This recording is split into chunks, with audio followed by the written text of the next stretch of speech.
है आपका डिफेंस ज्ञान सीरीज के फ्रेश एपिसोड में। आज के एपिसोड में हम बात करेंगे भारत के सीक्रेट वेपन कहे जाने वाले काली के बारे में और जानेंगे कि क्या ये काली नाम का वेपन सच में एग्जिस्ट करता भी है या ये केवल एक अफवाह है। So without wasting time let's begin.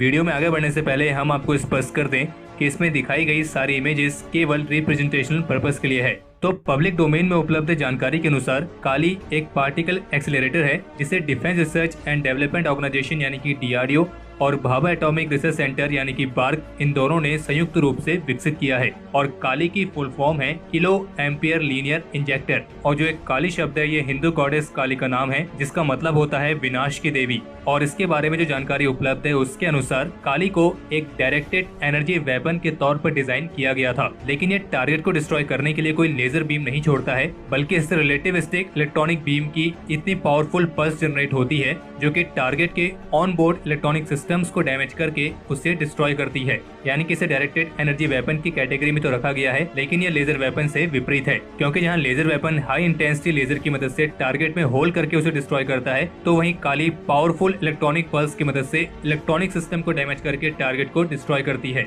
और इस वजह से काली दुश्मन के हर एक उस सिस्टम को डिस्ट्रॉय करने की कैपेबिलिटी रखता है जो कि ऑपरेट होने के लिए इलेक्ट्रॉनिक सिस्टम्स का इस्तेमाल करते हैं। और इसे सीक्रेट वेपन इसलिए कहा गया है क्योंकि इसके बारे में बेहद ही कम जानकारियां पब्लिक डोमेन में उपलब्ध हैं। और अपनी इसी कैपेबिलिटी के चलते काली न केवल मिसाइल्स, फाइटर एयरक्राफ्ट, ड्रोन्स इन सभी को डिस्ट्रॉय कर सकता है, बल्कि स्पेस में घूम रही दुश्मन के सैटेलाइट्स को भी डिस्ट्रॉय करने की कैपेबिलिटी ये रखता है। इस प्रोजेक्ट की स्थापना सबसे पहले डॉक्टर PH रॉन और फिर बार्क के तत्कालीन डायरेक्टर डॉक्टर R चिदम्बरम द्वारा 1985 में की गई थी। और इस परियोजना पर काम शुरू हुआ था 1989 में और शुरुआत में इसे बार्क के accelerator and pulse power division के तौर पर विकसित किया जा रहा था। और बता दें कि डॉक्टर R चिदम्बरम उस समय प्राइम मिनिस्टर के साइंटिफिक एडवाइजर होने के साथ साथ एटॉमिक एनर्जी कमीशन के चेयरमैन भी थे। और फिर इस प्रोजेक्ट में DRDO भी बार्क के साथ शामिल हुआ था। शुरुआत में तो इसे केवल इंडस्ट्रियल एप्लीकेशंस के लिए ही विकसित किए जाने की योजना बनाई गई थी, लेकिन जैसे जैसे ये विकसित हुआ तब ऐसा महसूस हुआ कि इसे डिफेंस एप्लीकेशंस में भी इस्तेमाल किया जा सकता है।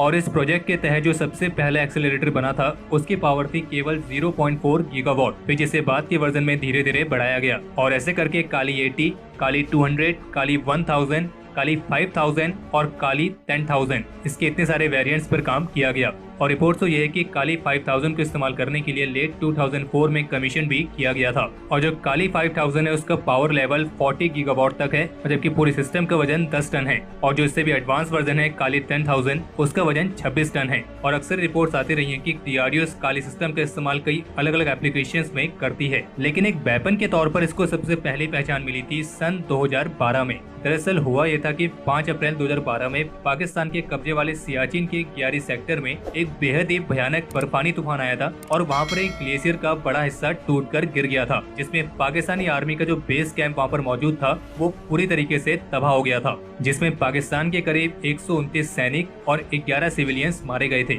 और इस घटना का आरोप पाकिस्तान ने लगाया भारत पर, जिसमें पाकिस्तानी न्यूज़पेपर ने पाकिस्तान मीटोलॉजिकल डिपार्टमेंट डेटा के इस्तेमाल करके भारत के खिलाफ ये लिखा कि भारत ने यहाँ पर एक्सटेंसिव मिलिट्री एक्टिविटीज को अंजाम दिया है। और इस आर्टिकल में सियाचिन ग्लेशियर के टर्मिनल पर बर्फ के पिघलने का हवाला दिया गया और सुझाव दिया गया कि यहाँ पर इंडियन मिलिट्री की एक्टिविटीज से ही एक बड़ी अमाउंट में कार्बन डिपोजिट हुआ था, जिसके चलते सोलर रेडिएशन बढ़ा और इसी की वजह से यहाँ पे इतना भयानक एवलांच आया। हालांकि इंडियन ट्रूप्स उस एवलांच साइट के 15 किलोमीटर के दायरे में भी मौजूद नहीं थे और इसी तरह के अलग अलग आरोप भारत पर लगाए गए थे। लेकिन इन्हीं सब आरोपों में एक कॉन्स्पिरेसी थ्योरी भी थी, जिसमें यह कहा गया कि भारत ने टेस्टिंग के तौर पर ग्लेशियर को पिघलाने के लिए अपनी सीक्रेट वेपन काली का इस्तेमाल किया है और इसको कोड नेम दिया गया ऑपरेशन व्हाइट वॉश। हालांकि इस ऑपरेशन व्हाइट वॉश को लेकर आज तक कोई भी स्ट्रॉन्ग सोर्सेज देखने को नहीं मिले हैं और न ही इंडियन ऑफिशियल्स ने इसके बारे में कभी भी जिक्र किया है। और जैसे कि हमने बताया कि काली एक पार्टिकल एक्सेलरेटर है और ये किसी लेजर वेपन की तरह लेजर बीम नहीं छोड़ता है, बल्कि इससे पावरफुल इलेक्ट्रॉनिक पल्स जनरेट होती हैं और हमें नहीं लगता है कि कोई इलेक्ट्रॉनिक पल्स बर्फ को पिघला सकती है।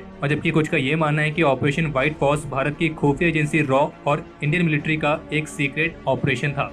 अब बात आती है कि क्या ये काली नाम का वेपन सच में एग्जिस्ट करता भी है या नहीं। तो 14 जुलाई 2018 में पार्लियामेंट ने इस काली 5000 प्रोजेक्ट के बारे में भारत सरकार से जानकारी साझा करने के लिए कहा था, लेकिन उस समय के तत्कालीन रक्षा मंत्री श्री मनोहर पर्रिकर जी ने इसके बारे में कोई भी जानकारी देने से मना कर दिया था और उनका कहना था कि इसकी जानकारी को साझा करना एक संवेदनशील मामला है और ये राष्ट्रीय सुरक्षा के हित में नहीं है। और असल में पार्लियामेंट ने सरकार से ये सवाल किया था कि क्या काली 5000 को इंडियन आर्म फोर्सेस की सर्विस में इंडक्ट करने का कोई प्रस्ताव पेश किया गया है या नहीं, और अगर कोई प्रस्ताव है तो उसके बारे में आप जानकारी साझा करें। लेकिन राष्ट्रीय सुरक्षा का हवाला देते हुए इसके बारे में कोई भी जानकारी साझा नहीं की गई थी। और उनके इस जवाब से ये तो स्पष्ट हो गया है कि भारत का जो सीक्रेट वेपन काली है वो कोई अफवाह नहीं है, बल्कि यह सच में एग्जिस्ट करता है और इस पर तेजी से काम भी चल रहा है। और जैसे कि इसको सीक्रेट वेपन कहा गया है तो इसकी जो स्पेसिफिकेशन है वो सीक्रेट ही रहे तो ज्यादा अच्छा है। और वैसे भी भारत के एडवर्सरीज और खास करके चीन जिस तरीके से अपनी टेक्नोलॉजीज को दिन पर दिन डेवलप कर रहा है और अलग अलग तरह के प्रोजेक्ट्स पर काम कर रहा है, तो ऐसे में भारत को भी अपनी तरफ से कोई कसर नहीं छोड़नी चाहिए।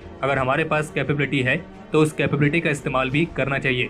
लेकिन फिलहाल इस काली नाम के वेपन की कई सारे लिमिटेशंस भी हैं, क्योंकि जितनी जानकारी इसके बारे में उपलब्ध है उसके अनुसार ये केवल एक सिंगल शॉट वेपन है, यानी कि अगर एक बार इसे फायर कर दिया जाए तो इसे दोबारा चार्ज होने में काफी ज्यादा समय लगता है। और जैसे कि हमने आपको बताया कि काली 5000 का वजन बताया गया है 10 टन और काली 10,000 का बताया गया है 26 टन। तो इसी वजह से अभी इस काली को और भी कॉम्पैक्ट बनाने की कोशिशें की जा रही है ताकि इसकी पोर्टेबिलिटी को और आसान बनाया जा सके और इसे एक जगह से दूसरी जगह मूव कराने में कोई ज्यादा दिक्कत ना आए। और इसलिए कह सकते हैं कि काली को वेपन के तौर पर पूरी तरीके से इस्तेमाल होने में अभी थोड़ा समय है।